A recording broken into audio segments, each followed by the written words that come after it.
Graça e paz a todos. Nossa palavra de saudação de bom dia, onde quer que a nossa voz encontre com os oráculos de todos quanto vem nos acompanhando nessa manhã teológica. Que a santa, bendita, potente, poderosa e alabaredada, sacrossanta e abençoadora mão de nosso bom Pai Celestial se mantenha estendido sobre a sua vida, a sua família, guardando seus passos, te livrando de todos os danos e males, tá bom, querido? Quem os cumprimenta é teu irmão aqui, pastor Claudinei Gomes, na objetividade de nos abençoar com mais uma gotícula desse vasto e poderoso oceano que é a poderosa palavra de Deus. Quero comunicar aqui nessa palavra de saudação de bom dia a uma gama de amigos que todos os dias nos procura por algum lugar desse Brasil. Visto que muitos nos procuram por conta de um vídeo, né? Alguns vídeos que têm se popularizado no YouTube e acabou sendo bênção para muitas pessoas, e eu nem imaginava que tinha deixado o nosso WhatsApp lá e acabou realmente se tornando uma muvuca aqui no nosso aparelho. Por conta disso que eu quero fazer notório aqui a nossa palavra de perdão, onde nem sempre posso comunicar um retorno a todos vocês, tá bom? Devido a uma gama de pessoas que entra aqui para falar conosco, tá bom, querido? Mas na medida do possível a gente vai correspondendo, orando, intercedendo por todos, em nome de Jesus, tá bom? Essas manhãs teológicas com áudio de 20 e poucos minutos, sem precisar ser cansativo, até porque o assunto é um assunto forte, um assunto bem objetivo, um assunto quente que a gente procura estar trazendo aqui, não apenas relevante na área do ensino, mas edificando a todos quanto familiarizam. Essa é a nossa intenção, né?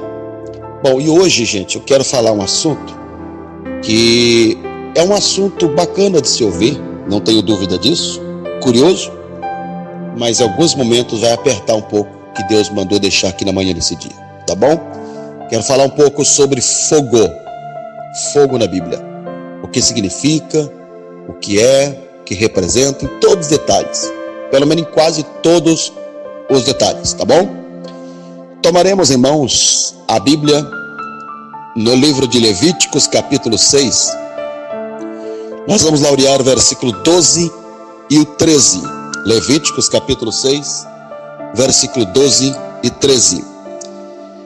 Diz a Bíblia assim: o fogo, pois, sobre o altar arderá nele, não se apagará. Mas o sacerdote acenderá lenha nele cada manhã. Ou seja, processo renovador cada manhã. O choro dura uma noite, a alegria vem pela manhã, né? Bom, aí continua dizendo o seguinte: sobre ele porá em ordem o holocausto. Ou seja, Deus não é Deus realmente de bagunça, né? E o papel da ordem vem de quem? Do sacerdote. Note que não é diferente de hoje, na linguagem da era da graça, onde o sacerdote é representado pela figura do pastor, que cabe a ele o senso da responsabilidade como cabeça, que é líder, né? Para trazer a ordem e deixar que a igreja caminhe numa linha ordeira, organizada, né? E continua dizendo: sobre ele porá em ordem o holocausto e sobre ele queimará a gordura das ofertas pacíficas. Verso 13: o fogo arderá continuamente sobre o altar, não se apagará. Isso aqui foi temas de muitos eventos que já ministramos. Bom, meus amados amigos, meus irmãos,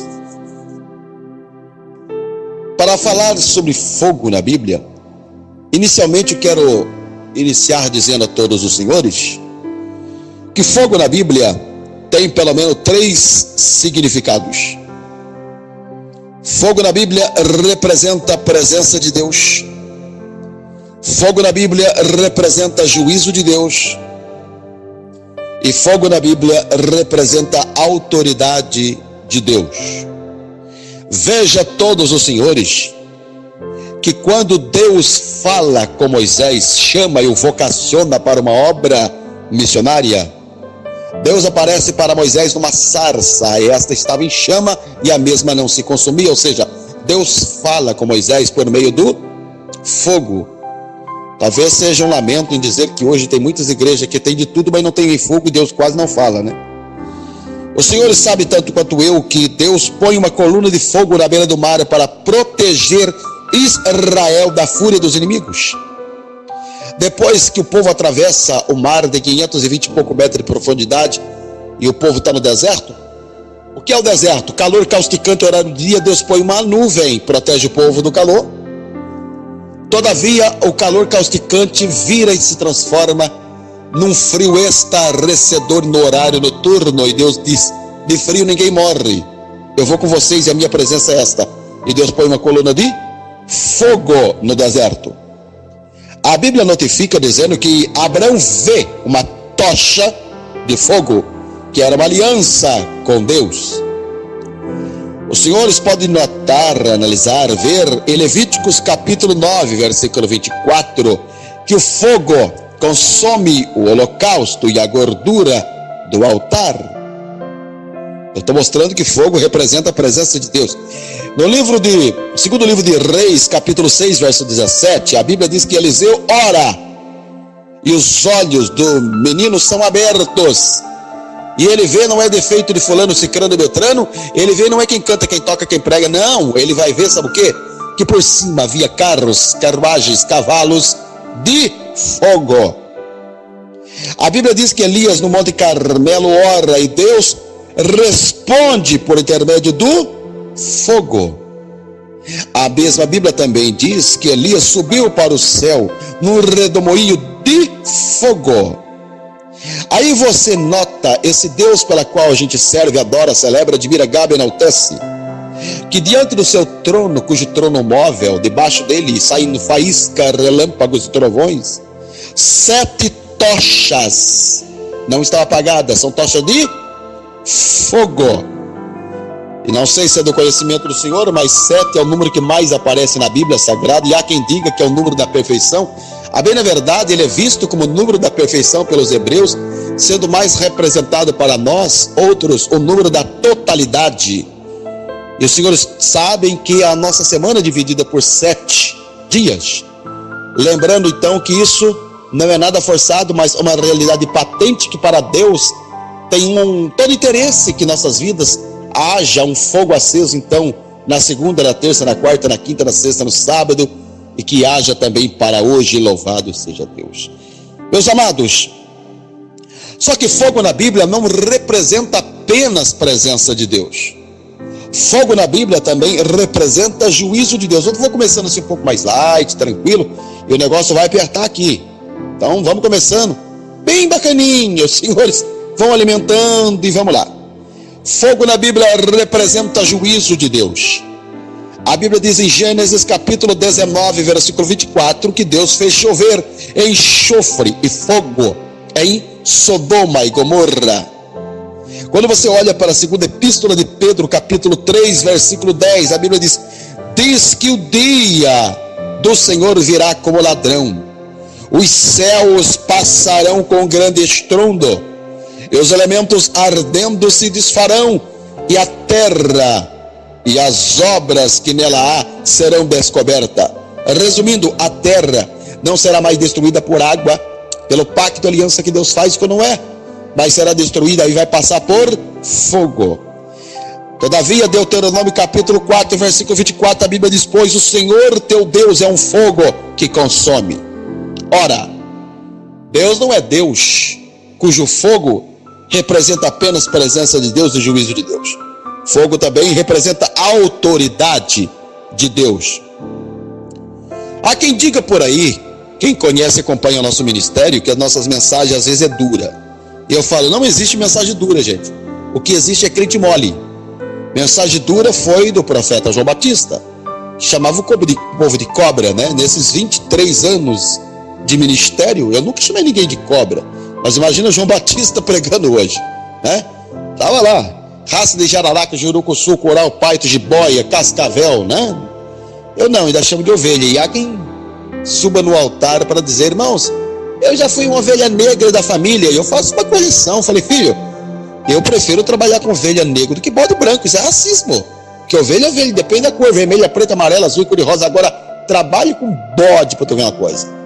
Bom, eu estou dizendo isso porque em Mateus capítulo 3, versículo 11, está ele lá, o profeta João Batista. E as palavras dele eram: eu batizo com água para o arrependimento, mas após mim vem aquele cuja sandália ao par, que eu não sou digno de desatá-la dos vossos pés. Ele vos batizará com Espírito Santo e com fogo. Quando você olha para Atos capítulo 2, versículo 1, a Bíblia diz que estavam todos reunidos no mesmo lugar. De repente veio do céu um som como de um vento veemente e impetuoso, e encheu toda a casa onde estava por ele assentado. E viram línguas repartidas como língua de fogo. Agora, meus amados, nós temos que fazer algumas considerações aqui, que existem na Bíblia 4 etapas do desenvolvimento da adoração a Deus. Inicialmente, você olha para a Bíblia e você vai descobrir que os homens, as pessoas adoravam a Deus construindo altares e oferecendo sacrifícios. E é muito importante observar que esse altar era o quê? Primeiro, as pedras. Em cima das pedras vinha a lenha. Em cima da lenha vinha o sacrifício, que era a carne. E depois o fogo que queimava. Como o fogo vem de cima, no caso de Elias que clamou, o fogo não vem de baixo, gente, o fogo vem de cima. Então o fogo vem de cima, obviamente, à luz da lógica, vai queimar primeiramente o que está em cima, que é a carne. Veja que não muda em absolutamente nada. Quando o fogo do Espírito de Deus desce sobre nossas vidas, o mínimo que é primeiramente queimado é a nossa carne. Essa natureza velha adâmica em que, claro, indiscutivelmente é o maior inimigo que temos a enfrentar. Paulo disse isso em Romanos capítulo 7 ali, que o bem que eu quero fazer eu não faço, o mal que eu não quero eu acabo fazendo. Essa inclinidade que temos em mais errar, pecar, falhar, fracassar, retroceder, do que santificar. Então, a Bíblia diz que aqueles que estão na carne não podem agradar a Deus. É muito importante deixar então que esse fogo queime essa natureza que leva-nos a nos distanciarmos de Deus. Passou a era da adoração, que é esta era da adoração pela qual se construía altar oferecendo sacrifício, né? Veio aquela era da adoração no tabernáculo completo, com sistema completo de sacrifícios, né? Todo aquele ritual do tabernáculo. Veio a era da adoração nas sinagogas, que começou durante o cativeiro. Hoje nós estamos numa era chamada e titularizada como a era da adoração cristã. Então não é necessário mais colocar essas pedras a lenha. Todavia a linguagem da figura, uma vez que a Bíblia tem a linguagem alegórica, literal e figurativa, é representado quando se olha para a igreja com a figura do tabernáculo. E aonde está o altar? Está no altar, o altar é o púlpito. Aonde está o sacerdote? Agora, interessante é que se faça necessário observar que o fogo começa no altar, gente. E a minha pergunta, indagação, interrogativa aqui a todos os senhores é: por que no altar? É porque no mínimo temos que ter a consciência que no altar está o cabeça. E cabeça não é aquele que manda, chefia, que é um general, sargentão. Cabeça é daquele que tem a infraestrutura e o peso da responsabilidade de ensinar, nortear, certo?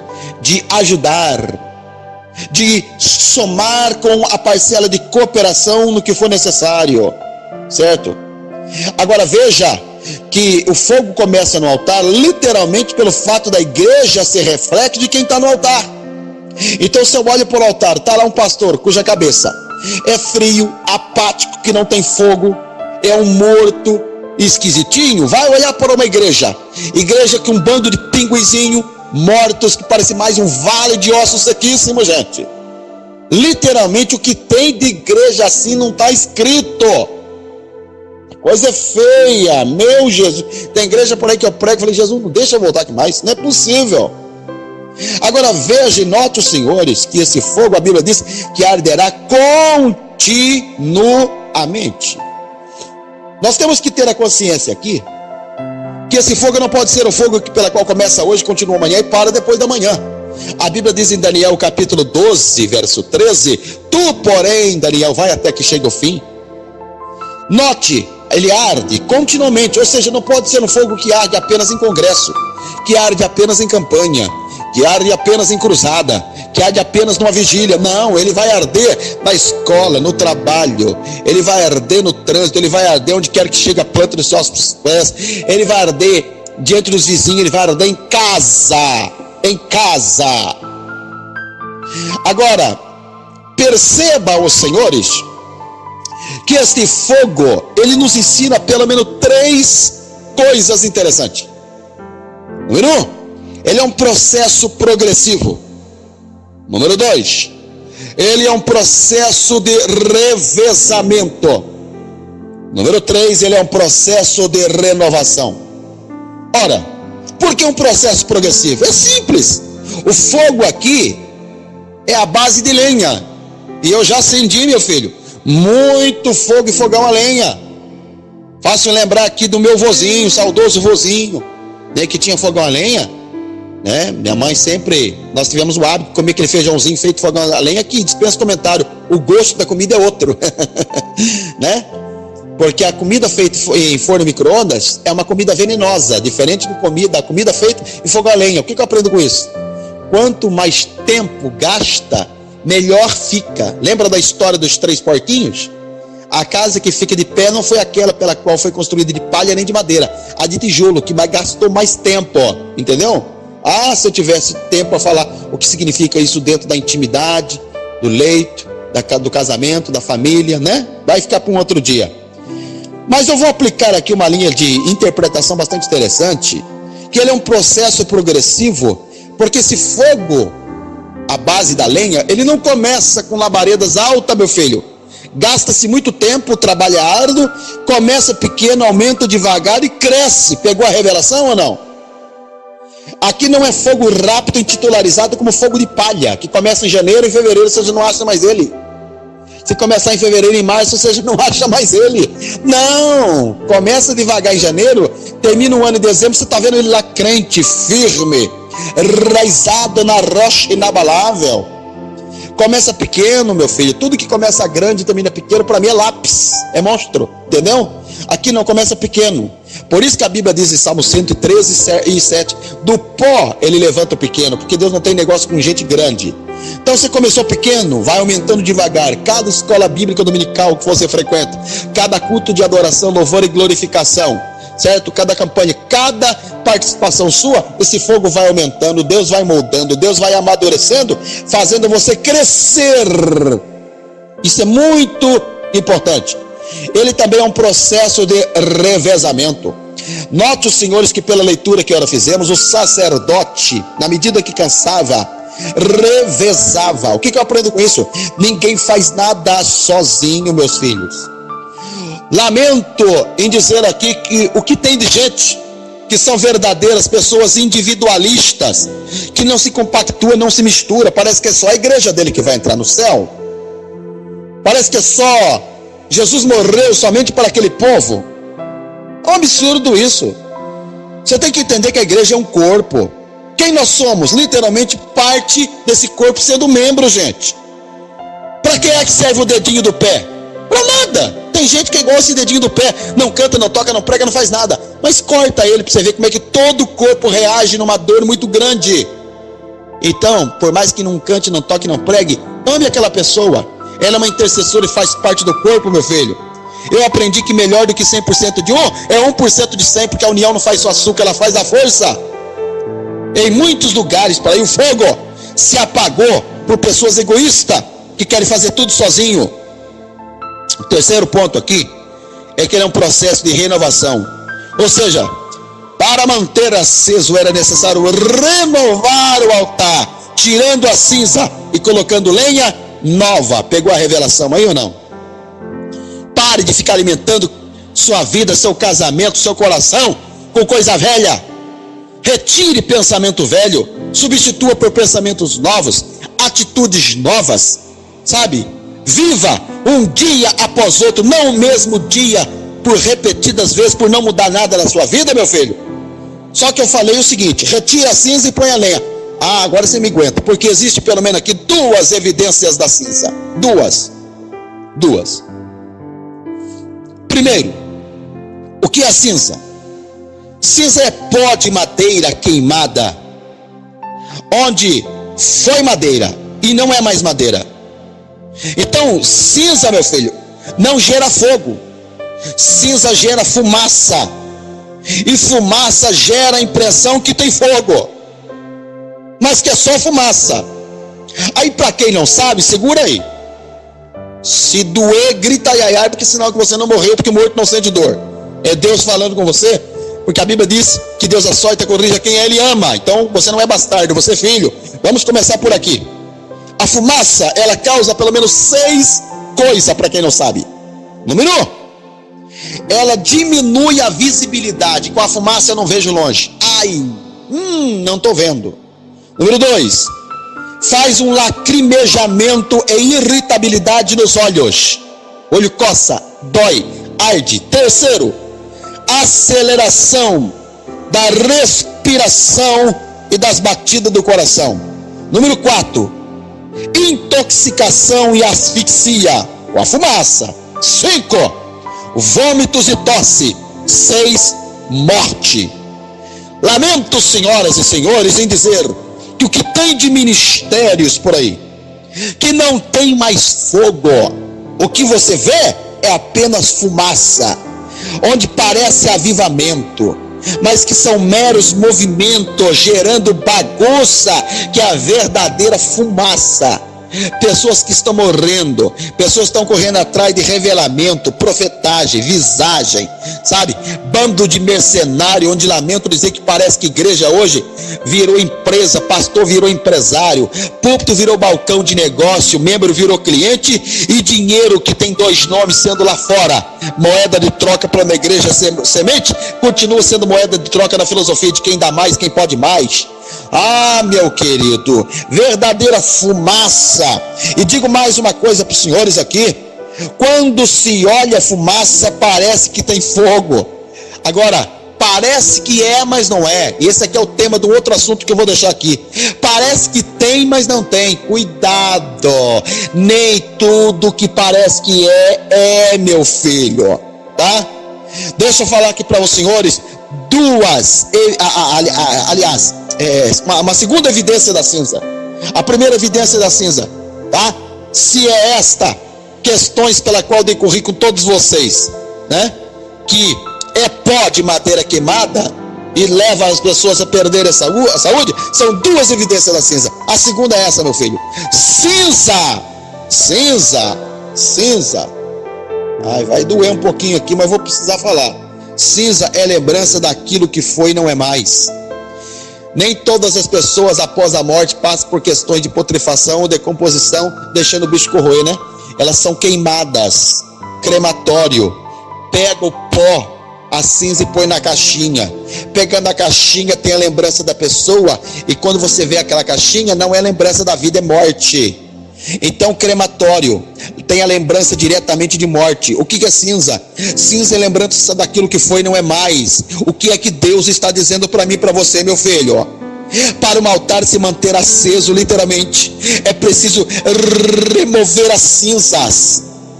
É preciso tirar aquilo que tem a lembrança da morte do altar da igreja, para que literalmente haja o quê? Haja renovação através das lenhas novas. Por isso que eu falo que avivamento vem do verbo avivar, e avivar é da vida. Tira a morte. Dá uma olhadinha para a mulher de Ló. A Bíblia diz que ela, olhar para trás, morreu. Por isso que a Bíblia diz em 2 Coríntios capítulo 5 verso 17, que as coisas velhas passaram, eis que tudo se fez novo. Ah, meu filho, procure alimentar daquilo que, sabe, traz vida, e retira aquilo que está te matando de forma gradativa, te matando de forma devagar. Existem 4 coisas importantes que o fogo causa. Primeiro, o fogo neutraliza a hipotermia. Pastor, o que é hipotermia? Hipotermia é a diminuição excessiva da temperatura do corpo. Principalmente no inverno, as pessoas aí, né, têm uma probabilidade de ficar doente. As doenças atacam sem dó, sem piedade, principalmente as pessoas que têm aí, bronquite, asma e outras doenças. Aí o que acontece? As pessoas com com grande chance e probabilidade de ficar doente com mais facilidade. Geralmente são as pessoas que têm hipotermia. Para quem não sabe, meu filho, nós somos homeotérmicos por natureza.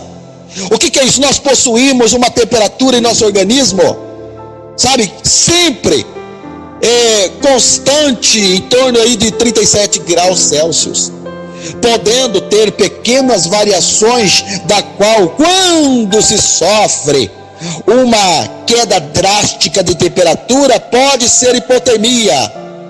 Por exemplo, deixa eu aplicar: andar e se relacionar com pessoas frias, andar e se relacionar com pessoas geladas, andar e se relacionar com pessoas apáticas, andar e se relacionar com pessoas sem sonhos, hein? Anda com um morto. Você já entrou no velório, num culto fúnebre? Você já pôs a mão no morto? O morto tem qual temperatura? Quente? Hein? Não, ele é gelado. E aí você anda com gelo e diz para mim que quer ser quente. Tem pessoas que estão com essa hipotermia espiritual, porque está andando com gelo. Pegou no gelo e não vai ficar quente, meu filho. Você vai ficar gelado. Olha aí com quem tu anda. Olha onde você frequenta, meu filho. Só que o fogo na Bíblia causa uma segunda coisa: ele possibilita luminosidade. A Bíblia diz em Lucas capítulo 15, versículo 8, que a mulher, quando perde a dracma, uma moeda dentro da sua casa, ela acendeu a luz, facilitando encontrar a moeda, o valor que ela tinha perdido. Tem gente que perdeu o valor por estar nas trevas. A Bíblia diz em 1 João 1,7: se andarmos na luz como ele na luz está, temos comunhão uns com os outros, o sangue de Jesus Cristo, seu Filho, Deus purifica de todo pecado. A Bíblia diz em Mateus 5,14: vós sois a luz do mundo. Luz é para iluminar, meu filho, clarear, trazer luminosidade. A Bíblia diz em 1 João 5,19: o mundo já em trevas. Quer dizer, se o mundo está em trevas, eu e você temos que fazer a diferença. Malaquias 3,18: então vereis outra vez a diferença entre o justo e o ímpio, os que servem e os que não servem a Deus. Maior diferença é que estamos na terra, nas trevas, para brilhar. Aí vem a Bíblia, 2 Coríntios capítulo 6, versículo 14, dando puxão de orelha: que comunhão há com a justiça e justiça, com a luz e trevas? O quarto está escuro, bateu a mão no interruptor, a treva dissipa na hora da medida que a lâmpada acende. E como é que pode, se isso é uma realidade patente real? Pessoas que se titularizam como luz se misturam numa rodinha de treva, conta piada imoral, e de noite está na igreja achando que é luz, meu filho, hein? Me explica isso que eu não entendo. Só que o fogo na Bíblia causa uma terceira coisa: ele multiplica o prazer para alimentar. Por quê? Porque ele faz com que venhamos ter prazer na degustação dos alimentos. Porque os alimentos, eles são cozidos, fogo. Eles são fritos, à base do fogo. Assado, fogo. A gente não come cru, certo? Ai, tem muita gente aí servindo alimento cru por não ter fogo, sabe? Ou requentando lá em forno micro-ondas. Pega uma mensagem pronta da internet e sai pregando e diz que é revelação, meu filho. Ai, Jesus, você não tem unção, você não tem graça de Deus, não ora mais, tem tempo para Facebook, Instagram, WhatsApp, televisão, dorme, ronca, baba, e vai pregar, mas não tem tempo para falar com Deus, não tem tempo para orar, não tem consagra mais, não tem fogo, meu filho. Essa comida tá gelada, tá fria, sabe? Tá servindo comida crua pro povo. Diferente de uma comida fogão a lenha. Você recebe um convite para pregar, já vai cozinhando devagarzinho, vai alimentando, vai preparando, vai se preparando, meu filho, enchendo a sua alma de fogo. Fogo causa uma quarta coisa aqui, e eu vou encerrar: ele protege a gente, ele nos traz proteção. Você já viu nas matas, as grandes matas fechadas e acampamentos que pessoas vão acampar? A primeira coisa que eles fazem, né? Eles acendem o fogo, protege para que bicho não chegue na região. Eu lembro quando era pequenininho, eu vim de zonas mais rurícolas, eu pegava assim, ia cercando todo um campinho cheio de fogo, ia do outro lado, ia saindo bichos peçonhentos, ia saindo lagarto, lagartixa, sapo, perereca, rã, né, sertopé, ia saindo bichinho lá, escorpião, e a gente matava tudo. Não é diferente. Uma igreja hoje que tem fogo, sai tudo que é lasciviazinha, pornografiazinha, adultériozinho, fofocazinha, vai saindo tudo, meu filho, sabe? Põe um fogo lá, cerca um arraial de fogo, você vai ver como é que todo ninho de promiscuidade, imoralidade, carnalidade, sensualidade, pecaminosidade, tudo esses pecados, nojeira, lixo, vai evaporando. O diabo pega a sacola muamba e se manda, porque o fogo ele vai limpando tudo, ele queima o lixo. Eu termino aqui fazendo um lembrete aos senhores. Paulo, depois do naufrágio, ele para na ilha de Malta e ele vai procurar gravetos para se aquecer e se proteger. E ele põe o quê? Fogo! E sai uma cobra e o pica. Note que a víbora já estava em meio aos gravetos. Ela saiu? Saiu não. Ela sai depois da manifestação do fogo. Lamento, senhores, porque tem de cobra venenosa que está aí na igreja, está aí nesse cantinho, está aí nesse grupinho. Só não manifestou porque não tem fogo. Põe o fogo, põe a oração, consagre, você vai ver que vai manifestar, mas manifesta para sair, manifesta para ser liberto no nome de Jesus. Amém, querido? Que Deus abençoe a todos vocês com esse estudo. Espero em Deus, né, que tenha causado um peso de edificação espiritual para o seu crescimento, fazendo com que você vá se elevando cada manhã, que vá familiarizando com esses temas que a gente tem feito em notoriedade para abençoar a todos. Querendo falar conosco, deixa aqui nosso contato, tá bom? O nosso contato é 0 operadora 12 981 26 16 30. Aqui é o pastor Claudinei Gomes. Deus abençoe seu domingo, Deus abençoe a sua semana, prospere com trovejada e grandes bênçãos, e até domingo que vem, em nome de Jesus, querendo Deus.